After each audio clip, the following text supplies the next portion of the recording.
우리 주님은 십자가에 못 박혀 죽으시고 무덤에서 지낸 후 안식 후 첫날, 오늘날 주일이죠. 안식 후 첫날 새벽에 부활하셨습니다. 그리고 그 저녁 때에, 오늘 19절 말씀에 나오는 것처럼 안식 후 첫날 저녁 때에 제자들이 유대인들을 두려워해서 모인 곳의 문들을 닫았을 때 그들 가운데 찾아오셨습니다. 제자들은 두려움에 불안에 가득해 있었습니다. 예수님을 십자가에 죽인 자들이 자기들도 죽이지 않을까, 이런 죽음에 대한 공포, 불안과 두려움이 가득했던 것이죠. 이렇게 불안과 두려움 가운데 있는 자들에게 필요한 것이 뭡니까? 평강입니다. 그래서 주님은 제자들에게 찾아오셔서 하신 그 첫 말씀이 너희에게 평강이 있을지어다. 21절 말씀도 그렇죠. 다시 또 반복해서 이르시죠. 또 이르시되 너희에게 평강이 있을지어다. 우리 인간은 아담의 범죄로 말미암아 평강을 잃어버렸습니다. 하나님과의 관계가 깨져버렸고 죽음이 왔고, 그래서 세상에 온갖 슬픔과 고통이 임하게 됐는데, 무엇보다도 결정적으로 우리에게 필요하면서 잃어버린 것이 바로 평강이라고 할 수 있습니다. 주님은 십자가에서 바로 이 평강을 회복해 주셨습니다. 십자가에서 우리의 모든 죄를 담당해 주셨기 때문에 하나님과의 관계가 회복되게 해주셨죠. 그래서 골로새서 1장 20절에 나와 있는 것처럼 십자가의 피로 화평을 이루사 그랬죠. 예수님께서 십자가에서 우리를 위해 모든 피를 흘리셨는데요, 이 십자가의 피는 다름이 아니라 하나님과의 화평을 이루는 피였습니다. 구약 시대에는 임시적으로 제물을 잡아서, 물론 그 제물이라는 것도 온전한 제물이긴 하지만 그러나 임시적인 제물이었고 일시적인 제물이었죠. 그 제물의 피를 가지고 하나님께 나갔는데, 그 피는 우리의 죄를 속함받게 하는 피이지만 동시에 뭡니까? 하나님과의 평강을 이루는 피였던 것이죠. 그런데 이 제물은 어디까지나 온전한 제물이 오기까지 반복적으로 드려지는 제물이었습니다. 그리고 때가 되어서 우리 주님이 오셨는데, 그분은 세상 죄를 지고 가는 하나님의 어린 양이다. 그 말씀처럼 우리의 모든 죄를 담당해 주시는 참된 제물이 되는 분이었죠. 이 제물 되시는 예수님께서 십자가에서 피 흘려 죽으심으로, 피에는 생명이 있기 때문에 그 생명을 하나님께 드려서 우리의 모든 죄의 삭신, 이 죽음을 다 속하여 주심으로 하나님과 우리 사이에 원수되었던 관계가 화평의 관계로, 막혔던 담이 허물어져서 하나님과 소통하는 평화의 관계로 이루어지게 되었죠. 때문에 우리가 예수 믿으면 가장 먼저 우리 가운데 일어나는 올라온 변화가 뭡니까? 하나님과의 화평이라고 하겠습니다. 예수 믿는 모든 자에게 임하는 놀라운 하나님의 축복은 화평입니다.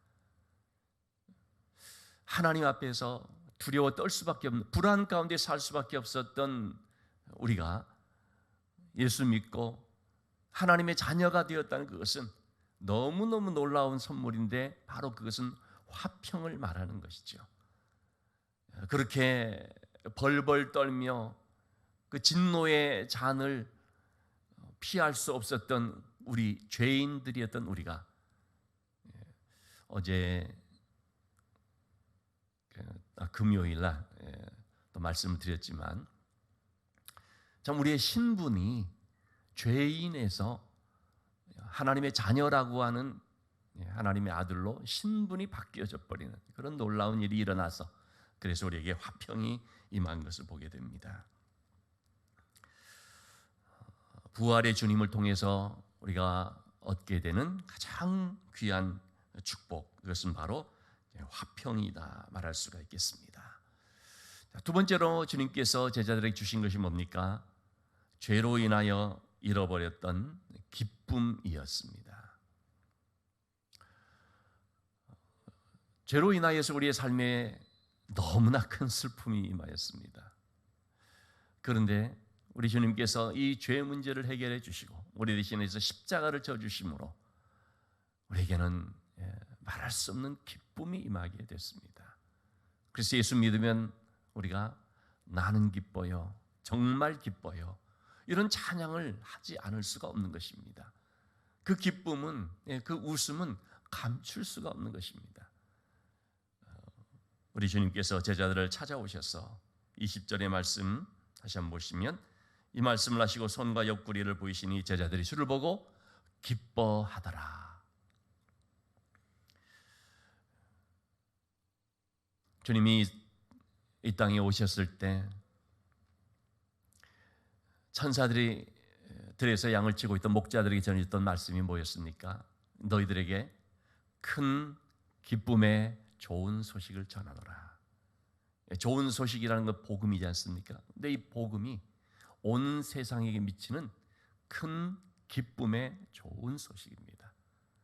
큰 기쁨, 영어로 표현하면 great라고 표현할 수 있죠. 위대하고 너무나 광대한 그런 기쁨입니다. 그런 세상에 있는 기쁨들은 다 상대적이지 않습니까? 나는 기쁜데 남은 안 기쁜, 그리고 또 일시적이고 또 순간적이죠. 그 순간은 대단히 기뻤지만 얼마 못 갑니다.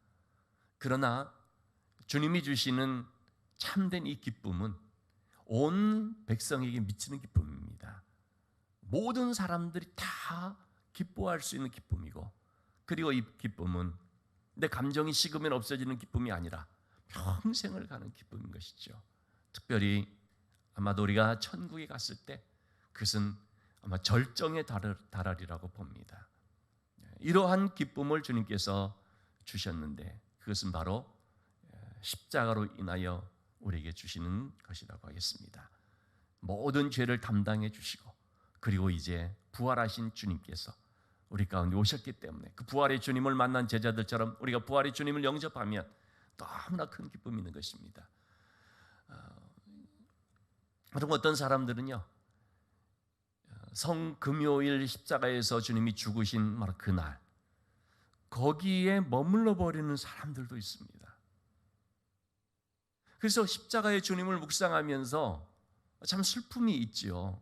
얼마나 기쁜 슬픔입니까? 십자가의 주님, 내 대신 죄를 담당하시고 그 귀하신 분이 죽었어. 금요일 심야기 됐던 말씀을 드렸지만 주님의 십자가를 따라오는 여성들의 큰 무리들이 어떻게 합니까? 가슴을 치면서 슬퍼 웁니다. 그것이 바로 십자가를 바라보는 사람들의 공통적인 모습이라고 할 수 있지 않겠습니까? 울지 않을 사람이 어디 있습니까? 슬퍼하지 않을 사람이 어디 있습니까? 근데 주님은 뜻밖의 말씀을 하시죠. 나를 위해서 울지 마라.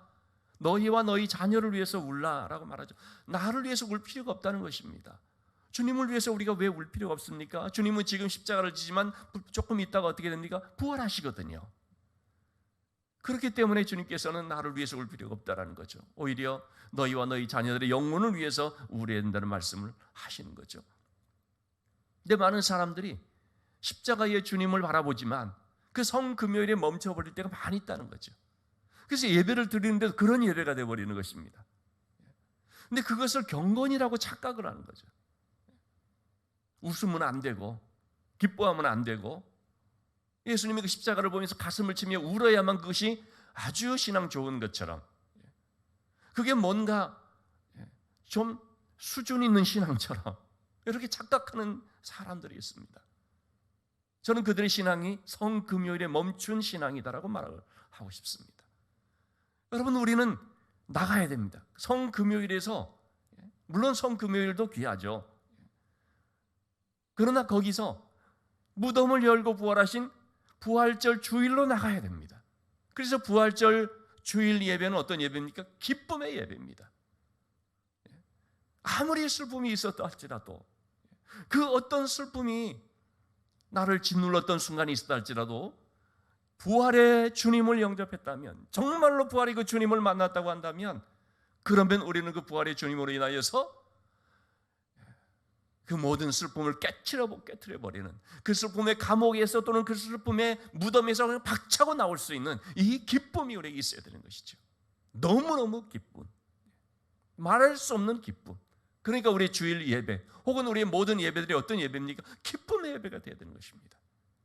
그게 믿음의 예배입니다. 그게 정말 예수님의 부활을 만나고 영접한 사람들의 예배입니다. 그 예배가 참으로 성령 안에서 드리는 예배인 것입니다. 왜요? 부활의 확신을 가진 사람들이니까, 부활의 생명을 가진 사람들이니까, 부활의 산 소망이 있는 사람들이니까. 그러니까 비록 어제 성금요일에 그 십자가에 대한 묵상이 있었다 할지라도 부활의 주님을 바라보면서 내 죄를 담당하여 주시고 또 나로 하여금 부활의 새 생명을 얻게 하신 그 주님으로 인하여서 감사하며 기뻐하지 않을 수 없는 예배자가 되는 거죠. 우리에게는 바로 이 기쁨이 충만해야 될 줄로 믿습니다. 자, 이렇게 주님께서는 평강과 기쁨을 주시고, 그리고 나서 뭐라고 제자들에게 말씀을 하셨습니까? 21절의 말씀입니다. 아버지께서 나를 보내신 것 같이 나도 너희를 보내노라. 우리 하나님께서는 예수 그리스도를, 하나님의 독생자 예수 그리스도를 이 땅에 파송을 하셨습니다.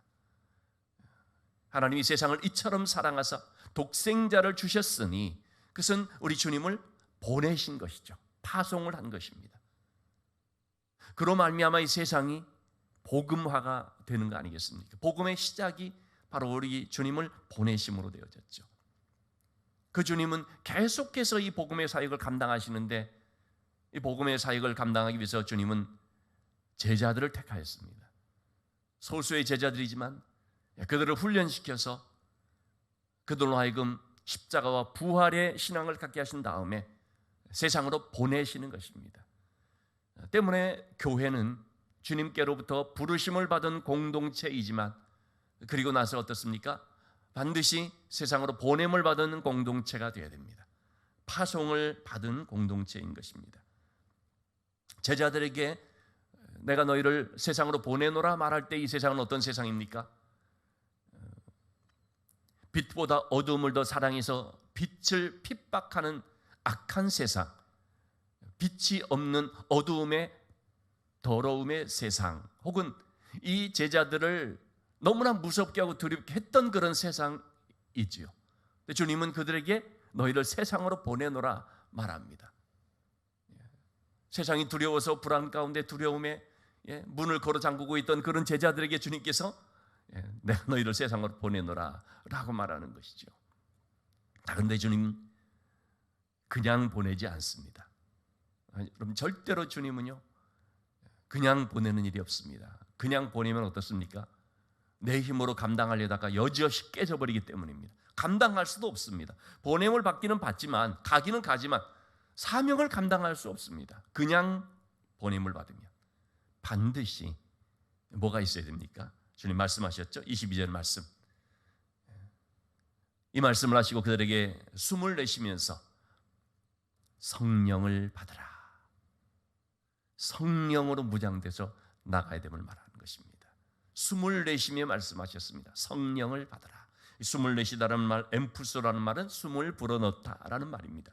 창세기 2장 7절 말씀에 하나님께서 흙으로 진흙을 가지고서 사람의 모양을 만드시고 그리고 거기에 생기를 불어넣으셨는데, 이 불어넣다라는 말이 엠푸소라는 말입니다.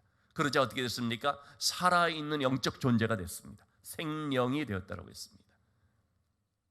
에스겔 골짜기의 마른 뼈들처럼요, 하나님께서 그 마른 뼈라고 할지라도 하나님의 생기를 불어넣지 어떻게 됩니까? 그들이 살아나서 군대가 되어지는 것입니다. 이처럼 마치 죽은 시체와 같이 무기력했던 심령들이라고 할지라도요, 성령의 생기를 받게 되면, 성령의 숨을 하나님이 불어넣어 주시게 되면 어떻습니까?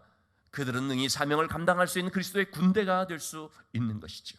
능력 있는 하나님의 일꾼이 될 수 있는 것이죠. 우리가 잘 아는 것처럼 복음서 다음에 사도행전이 나오지 않습니까? 그 사도행전의 역사가 뭡니까? 바로 이 성령 받은 제자들이 나가서 세상을 향하여 복음을 담대히 외치는 것이었고, 그들의 복음을 들은 사람들 속에서 놀라운 그런 성령의 역사가 나타나서 심령들 3,000명, 5,000명 뭐 이렇게 복음을 들은 사람들이 주께로 나와서 그래서 초대교회가 이루어지는 그런 역사죠. 그러니까 사도행전의 사역은 성령의 사역이요, 교회의 사역이요, 선교의 사역이다라고 말하고 있지요. 이 모든 것들이 다 오늘 주님 본문에서 말하고 있는 말씀과 일맥상통하는 것입니다. 성령 받은 사람들이 나가서 그래서 교회를 세우게 된 것이고, 그리고 선교의 사역을 감당하게 되는 것입니다. 자, 이렇게 보냄을 받은, 파송받은 그런 사람들에게 있어서 가장 필요한 것이, 전제 조건이 바로 성령을 받는 것이죠. 오직 성령이 너희에게 임하시면 너희가 권능을 받아서 예루살렘과 온 유대와 사마리아와 땅 끝까지 이르러 내 증인이 되리라. 그렇게 된다는 것입니다. 성령을 받으라 말씀하셨습니다.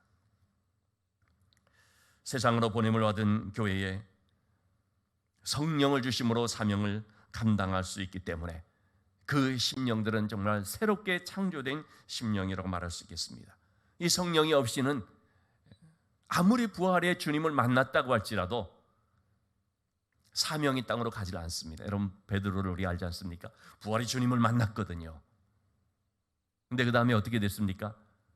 요한복음 21장에 보면 다른 제자들에게 말하자 그들도 같이 참 부화 내동에 대해서 같이 따라가게 되는데, 나는 물고기 잡으러 가노라 그러면서 옛 생활의 자리인 갈릴리 바다로 가버리죠. 아니, 부활의 주님을 만났는데 왜 그렇습니까? 아직 성령 받지 않았기 때문이죠. 그래서 여러분, 우리는 부활의 주님을, 내가 부활의 주님을 안다, 나도 예수님 부활하신 사실을 믿어, 그렇게 해서 본격적인 신앙생활이 되는 것은 아니라는 것을 알 수가 있습니다. 베드로처럼 얼마든지 그래, 나 알아, 주님 부활한 거 믿어, 왜? 내가 만났는데 뭐. 그래도 사명의 땅으로 가는 것이 아니라, 그래서 그냥 이제 내 살궁리를 하면서 살 거야, 이렇게 될 수가 있다는 것입니다. 교회 다니지만 그래, 나는 부활하신 주님을 믿어, 그러면서 어떻습니까? 나도 내 살 그런 방도가 있어야지, 나도 내 삶을 살아야지, 이렇게 되어버린다는 것입니다. 다시 말씀드리면, 부활의 주님을 만났다고 하지만 사명인의 삶을 살지 않을 수 있다는 것이죠. 사실 많이들 그러지 않습니까? 그냥 교회만 나오는, 교리적인 신앙은 갖는, 그렇지만 그의 삶이 사명인으로서의 삶은 되지 않은, 파송받은 자로서의 의식은 없는. 왜 그렇겠습니까? 성령 받지 않았기 때문이죠. 그래서 주님은 성령 받으라 말씀을 하셨습니다. 그렇다고 해서 지금 바로 그 자리에 성령이 임한 것이 아니죠. 다 주님의 뜻이 있는 것이죠. 이 성령에 대해서 먼저 간절한 마음을 가지고 기도하게 해주시고, 기다릴 수 있게 해주시고, 그러면서 그 사모하는 심령 가운데 뜨겁게 모여 기도하는 공동체 가운데 성령이 임하신 것이죠. 주님은 먼저 성령을 받으라 말씀하신 것입니다. 그리고 때가 되어 성령이 임할 것을 이제 알 수가 있습니다. 우리도 날마다 이 성령의 은혜를 사모해야 될 줄 믿습니다. 부활의 주님을 우리가 축하하고 부활의 기쁨을 우리가 갖는다고 하지만, 그러나 성령으로 충만하지 않으면 부활의 기쁨은 내 기쁨이 되지 않습니다. 그냥 지식에 불과할 수가 있습니다. 오늘 우리가 드리는 이 부활절의 예배를 할지라도요, 절기를 따라서 관례적으로 드리는 하나의 그 교회의 큰 행사로 진행되는 예배가 되어버릴 수 있습니다. 아, 또 부활절이다, 오늘은 특별한 주일이야, 이렇게 하고 그냥 끝나버릴 수가 있습니다. 부활을 안 믿어서가 아니죠. 믿지요. 그러니까 부활절 예배도 참여하겠죠. 부활의 진정한 평안과 부활의 진정한 그 부활로 인한 기쁨은 성령과 함께 온다는 사실을 우리가 기억해야 되겠습니다. 그래서 오늘 정말 우리에게 필요한 기도 제목이 있다면 뭡니까? 부활의 주님을 믿을 수 있게 해주십시오. 그게 아니죠. 정말로 우리에게 필요한 기도의 제목, 지금 날마다 우리에게 필요한 기도 제목이죠. 성령 충만하게 해주십시오. 성령의 감동이 우리에게 있게 해주십시오. 성령의 새 숨이 우리의 호흡이 될 수 있게 달라고 우리가 그렇게 기도해야 될 줄로 압니다. 부활하신 주님이 제자들을 찾아왔을 때 그 자리에 도마는 없었습니다. 그러자 25절의 말씀이죠. 도마는 내가 직접 주님의 못 박힌 손을 만져보지 않고서는, 옆구리에 내 손을 넣어보지 않고서는 믿지 아니하겠노라.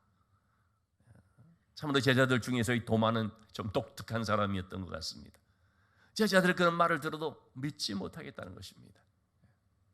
내가 직접 경험하지 않고는, 보지 않고는 안 믿겠다.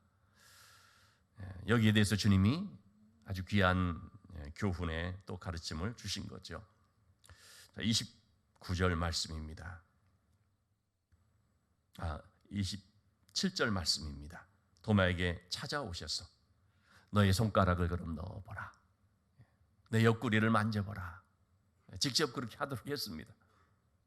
예수님은 도마가 말하는 그 자리에 없었지만 그러나 다 듣고 계신 분이죠. 왜 그렇습니까? 동행하고 있기 때문에. 눈에 보이지 않지만 동행하고 있기 때문에. 그래서 주님은 도마에게 도마가 말한 그대로 얘기를 했습니다. 도마가 깜짝 놀랐겠죠. 아니, 예수님이 없는 데서 말했는데 어떻게 알고 계시지?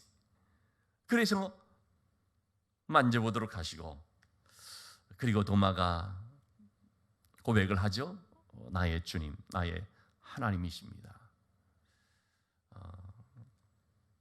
여러분, 이 도마의 고백은 굉장히 중요한 의미가 있습니다. 왜냐하면 그저 예수님을 주님이요 그리스도라고 또는 하나님의 아들이라고 고백하는 것이 아니라 당신은 나의 주님, 나의 하나님입니다 라는 고백이거든요. 이 신앙의 고백은 1인칭의 고백입니다. 우리는 3인칭식으로 고백할 수가 있습니다. 그분은 그리스도시고요, 그분은 하나님의 아들이십니다. 일반적인 신앙의 진술이라고 해야 될까요? 그렇게 말할 수가 있습니다. 그러나 그것이 나의 것이 돼야 되죠. 예수님이 부활하셨다라고 하는 이 부활의 사건이 나의 부활이 돼야 그게 진짜 부활의 신앙이지, 예수님은 부활하셨어요 라고 끝나버리면 나하고 아무 관계없는 것입니다. 예수님은 하나님의 아들이시니까 당연히 부활하시는 거죠. 근데 그 예수님의 부활이 나의 부활입니다. 즉 예수님의 십자가의 죽음은 예수님의 죽으심이 아니라 나의 죄를 담당하시는 내 죄를 속하는 죽음입니다. 곧 나의 죽음입니다. 고 나의 십자가가 되어야 되는 것처럼 예수님의 부활은 또한 나의 부활이고 예수님의 부활의 생명은 또한 나에게 주어진 생명입니다 라는 나의 고백이 되어야 한다는 것이죠. 이것이 바로 도마가 우리에게 보여주고 있는 그런 신앙 고백입니다. 나의 주님, 당신은 나의 하나님의 아들, 하나님이십니다 라는 고백입니다. 여기에 대해서 주님 뭐라고 말했습니까? 29절의 말씀입니다. 너는 나를 본고로 믿느냐? 보지 못하고 믿는 자는 복되도다. 보고 믿는 신앙에 대해서 주님 말씀하시는 것인데요, 여러분, 보지 않으면 그럼 믿지 않게 되는 것입니까? 보고 나서 믿겠다라고 하는 것은 보지 않으면 안 믿겠다는 거거든요. 여러분, 믿음은 우리가 잘 아는 것처럼 보는 데서 나지 않습니다. 들음에서 나죠. 들음은 하나님의 말씀을 듣는 것인데, 그 하나님의 말씀, 이 성경의 말씀을 하나님의 말씀으로서 영접하는 바로 그 믿음 가운데서 이렇게 우리는 주님을 만나게 되는 것이고 또 은혜를 체험하게 되는 것이죠. 모세가 시내 산에 올라갔을 때 어떻게 했습니까? 백성들은 눈에 보이는 금송아지를 만들어서 이것이 바로 우리를 애굽에서 인도해낸 여호와 하나님이다라고 말하죠. 사람들은 보는 것에 약하고 보는 것으로 믿을 수 있다고 생각을 합니다. 자꾸 그래서 보는 것을 내세웁니다. 눈에 보이는 어떤 것. 그래서 오늘 주일 예배 때 제가 말씀드리겠습니다만은 어떤 것이 눈에 딱 보여져요. 기적이 막 나타나야 그런 막 믿음이 생기고, 그것은 위험한 믿음, 별로 그렇게 건강한 믿음이 아닙니다. 왜냐하면 그런 것이 없으면 못 믿게 되어버리는 것입니다. 보지 않고 믿는 자가 복되도다. 이 말씀은 뭡니까? 맹목적으로 믿는 것을 말하는 것이 아닙니다. 무조건적으로 믿는 걸 말하는 게 아닙니다. 그 믿음은 더 위험한 것이죠. 바로 사탄의 먹이가 되고 이단의 먹이가 되어버립니다. 맹목적 믿음을 말하는 것이 아닙니다. 눈에 보이는 것을 통해서 믿는 것이 아니라 하나님의 말씀을 통하여서 믿으라는 말씀이죠. 우리가 믿을 모든 것들은 다 하나님의 말씀에 기록되어 있기 때문에 이 말씀을 통하여 믿음을 갖도록 하시는 거죠. 고린도서 5장 7절 말씀에 바울은 그렇게 말하고 있죠. 우리가 믿음으로 행하고 보는 것으로 행하지 않는다. 보아야지 되는 것이 아닙니다. 보이지 않는 가운데서 하나님의 말씀을 가지고 믿고 순종하는 것이 바로 진짜 성도라고 말할 수 있습니다. 베드로전서 1장 9절 말씀에서도 8절 말씀에서도 너희가 우리 예수님을 보지 못했지만 사랑하는도다 그랬습니다. 여러분, 보지 않아도 얼마든지 믿을 수가 있습니다. 보지 않아도 얼마든지 사랑할 수가 있습니다. 왜 그렇습니까? 말씀이 있기 때문입니다. 베드로 사도가 말하고 있을 이때에도 어떻게 보지 않고서 이렇게 믿는다고 사랑한다고 말할 수 있습니까? 말씀을 통하여 들었기 때문입니다. 부활하신 주님이 승천하셔서 그 자리에 없지만 그러나 이 주님이 우리와 함께 하신다는 사실을 말씀을 통하여 들었기 때문에 그 주님을 사랑하는 것입니다. 그리고 그 주님이 여전히 나와 동행하시는 것을 믿고 고백하는 거죠. 여러분, 오늘 우리는 믿음으로 부활절 예배를 드립니다. 우리가 눈으로 봤기 때문에 믿는 것이 아닙니다. 하나님의 말씀이기 때문에 믿는 것입니다. 오늘도 우리가 드리는 예배 가운데 하나님의 평강이 충만하고 또 하나님의 기쁨이 충만하고 성령으로 충만하여서 보냄을 받은 자의 사명을 다시 한번 새길 수 있는 귀한 시간이 될 수 있기를 주님의 이름으로 축원합니다.